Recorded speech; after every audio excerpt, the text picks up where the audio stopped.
Hello and welcome to online Adda for study prepared for learning. दोस्तों स्वागत है आप सभी का online Adda for study YouTube channel पर। इस वीडियो में हम बात कर रहे हैं कई बड़ी और लेटेस्ट अपडेट के बारे में जो कि संबंधित है लोकसभा चुनाव के बारे में, साथ ही साथ लोकसभा चुनाव की आचार संहिता को लेकर। जैसा कि दोस्तों आप जानते हैं कि अपने देश के अंदर समय समय पर भर्तियां हो ना हो फर्क नहीं पड़ता, नौकरियां निकले ना निकले फर्क नहीं पड़ता, लेकिन एक चीज़ है जो कि हमेशा अपने समय पर होनी चाहिए और वो है प्रदेश के चुनाव या फिर लोकसभा के चुनाव या विधानसभा के चुनाव।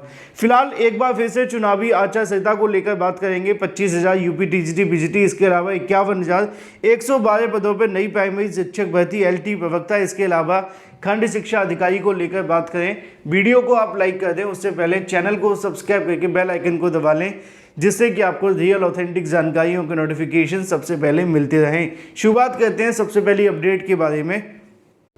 आगे बढ़ने से पहले हम बात करें यूपीडब्ल्यूएससी बीपीओ की बेस्ट बुक के बारे में जो कि चक्षु प्रकाशन की है। अगर आपका भी सपना है कि इस बार आप ग्राम पंचायत अधिकारी बने तो ये बुक आपके पास होनी चाहिए। उसकी सबसे बड़ी वजह है कि 100% आपके अकॉर्डिंग टू सिलेबस इसको तैयार किया गया है।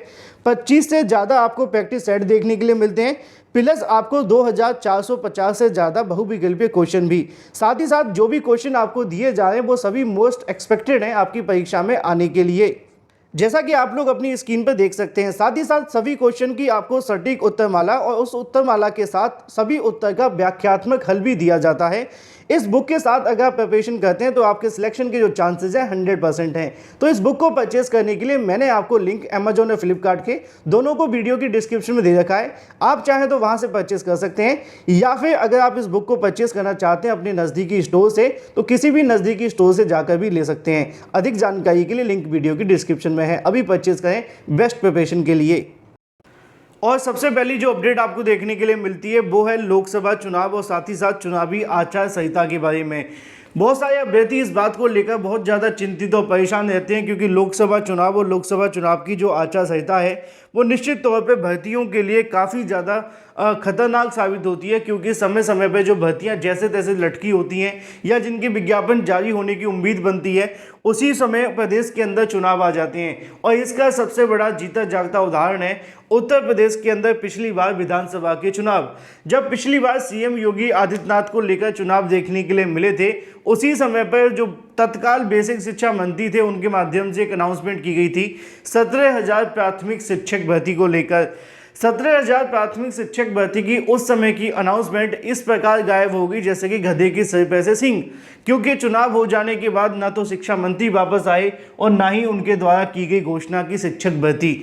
अब एक बार फिर से कहीं ना कहीं शिक्षक भर्तियों को लेकर उम्मीदें बनती दिख रही हैं, क्योंकि नए शिक्षा सेवा चयन आयोग को लेकर जो प्रोसेस है वो यहाँ पे कंप्लीट होने की कगार पर है। उसी समय पे फिर से लोकसभा चुनाव की आचार संहिता सर पर मंडराने लगी है। सबसे बड़ा सवाल ये है कि चुनावी आचार संहिता कब से लागू होगी और कौन कौन सी भर्तियों पर प्रभावित होगी। पहले उन भर्तियों को लेकर बात करें जिनमें लोकसभा चुनाव की आचार संहिता का कोई फर्क नहीं पड़ेगा, तो वो 3 भर्तियां हैं। पहली है एलटी गेट शिक्षक भर्ती, दूसरी है जीआईसी प्रवक्ता शिक्षक भर्ती, इसके अलावा खंड शिक्षा अधिकारी भर्ती। ये तीनों एक ऐसी भर्तियां हैं जिसके ऊपर किसी प्रकार का कोई भी प्रभाव नहीं पड़ेगा चुनावी आचार संहिता का। जिनको नहीं पता मैं उनको बता दूं कि उत्तर प्रदेश लोक सेवा आयोग के माध्यम से आने वाली सभी भर्तियां चुनावी आचार संहिता के बीच में आ सकती है, उनमें कोई दिक्कत देखने के लिए आपको नहीं मिलेगी। पहला।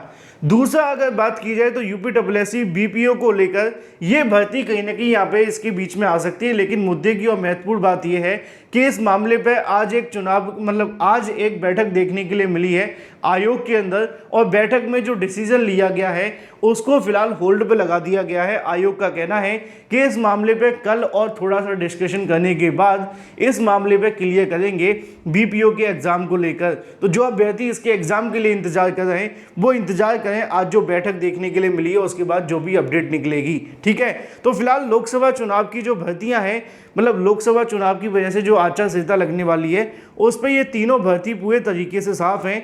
ये भर्ती उसके बीच में आ सकती है, लेकिन अभी चुनावी आचार संहिता कब से लागू होगी ये भी एक बड़ा मुद्दा है। चुनावी आचार संहिता को लेकर वैसे तो अभी थोड़ा सा कंफ्यूजन है कि अगर चुनाव आपके अप्रैल में करवाए जाते हैं, अप्रैल के अंदर, तो आपकी जो चुनावी आचार संहिता होगी वो मार्च में लागू हो जाएगी, यानी कि लगभग 1 महीने पहले मान करके चलिए एस्टिमेट। ठीक है, अगर आपके चुनाव अप्रैल में ना होकर मई या जून में जाते हैं, अगर मई में जाएंगे तो आप सभी, या जून में मान करके चलिए, तो यहाँ पे अप्रैल के अंदर आचार संहिता लागू हो जाएगी। ठीक है, अगर जून में जाते हैं तो मई के अंदर आचार संहिता लागू हो जाएगी। अब डिपेंड करता है कि चुनाव किस समय पे किस तारीख को करवाए जाते हैं, क्योंकि उम्मीदें बहुत ज़्यादा हैं कि अप्रैल के अंदर चुनाव हो जाए, और उम्मीदें ये भी बहुत ज़्यादा हैं कि आपके जो चुनाव है वो मई जून या फिर जून जुलाई के अंदर हो सकते हैं। यानी कि जितना समय कहीं ना कहीं चुनाव को आगे बढ़ने पर लगेगा, उससे 1 महीने पहले चुनावी आचार संहिता लग जाएगी, क्योंकि जिस दिन इलेक्शन कमीशन अनाउंसमेंट करेगा चुनावी तारीखें, उस दिन से ही आप सभी की जो भर्तियां हैं उन पर ग्रहण लग जाएगा। लेकिन कौन कौन सी वो भर्तियां हैं जिनके ऊपर ग्रहण नहीं लगेगा, तो वो मैंने आप सभी को स्टार्टिंग में बता दी है। पहली एलटी ग्रेड शिक्षक भर्ती, दूसरी खंड शिक्षा अधिकारी, और तीसरी है आप सभी के सामने जो जीआईसी प्रवक्ता की है। लेकिन इसके अलावा अगर बात की जाए उत्तर प्रदेश की 25,000 यूपी टीजीटी पीजीटी नई भर्ती के विज्ञापन के बारे में, क्योंकि आप जानते हैं लगभग टीजीटी पीजीटी के अंदर भी 25,000 से ज़्यादा पद खाली हैं, और इन पदों को भरने के लिए अभ्यर्थी धरना प्रदर्शन भी कर रहे हैं। अगर नए शिक्षा सेवा चयन आयोग का गठन हो भी जाता है, तब भी ये जो नई भर्ती का विज्ञापन है वो जारी होने की संभावनाएं बहुत कम है चुनाव से पहले, क्योंकि जो पुरानी भर्ती लटकी हुई है 4,000 पदों पर, उसकी परीक्षा हो जाए, यही बहुत बड़ी बात होगी। तो नई भर्ती के लिए भी कहीं ना कहीं अभ्यर्थियों को चुनाव के बाद ही इंतजार करना होगा, और चुनाव के बाद ही टीजीटी पीजीटी भर्ती का विज्ञापन संभव है। लेकिन इसी के साथ अगर बात कर ली जाए उत्तर प्रदेश की सबसे ज़्यादा इंतजार करने वाली भर्ती, जिसका नाम है 51,112, यानी कि प्राथमिक शिक्षक भर्ती को लेकर, तो इसके विज्ञापन को लेकर भी बहुत सारी असमंजस की जो स्थितियाँ बनी हुई हैं, क्योंकि इसका विज्ञापन जारी करने के लिए सबसे बड़ा जो मुद्दा आता है वो यूपी टीईटी को लेकर है। और जैसे कि जानकारी मैंने कल एक वीडियो के माध्यम से भी आप सभी को दी थी कि संभावना ये बन रही है कि यूपी टीईटी का जो आवेदन है, यानी कि जो विज्ञापन है, वो यहाँ पर चुनाव से पहले जारी होने की उम्मीद जताई जा रही है। बेसिक शिक्षा विभाग के अधिकारी कहते हैं कि सरकार की मंशा है कि चुनाव से पहले यूपी टीईटी परीक्षा करा ली जाए, और अगर यूपी टीईटी परीक्षा चुनाव से पहले होती है तो नई प्राइमरी शिक्षक भर्ती का विज्ञापन जो होगा वो चुनावी आचार संहिता के बीच में फंस जाएगा। तो फिलहाल 2 बड़ी अपडेट आपके सामने है। पहली टीजीटी पीजीटी और यूपी नई प्राइमरी शिक्षक भर्ती को लेकर, ये दोनों भर्ती कहीं ना कहीं चुनावी आचार संहिता में जाती हुई दिख रही हैं, अगर इनका विज्ञापन आचार संहिता से पहले नहीं आता तो। और जो भर्तियां आचार संहिता से बाहर हैं वो नीचे 3 आपके सामने हैं।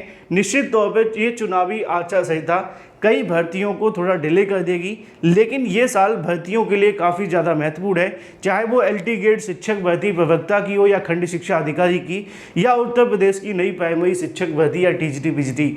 फिलहाल डिपेंड करता है कि चुनावी आचार संहिता कब से लागू होती है और कब तक इनके विज्ञापन आएंगे। लेकिन ये जो 2 भर्तियां हैं वो निश्चित तौर पे चुनाव के बीच में फंसेंगी, और उम्मीदें भी कम है कि इनके विज्ञापन चुनाव से पहले जारी हो जाएं। बाकी की ये 3 भर्ती अगर शासन मंजूरी दे दे तो इनके विज्ञापन कभी भी जारी हो सकते हैं। फिलहाल इस वीडियो में इतना ही। Thank you for watching this video.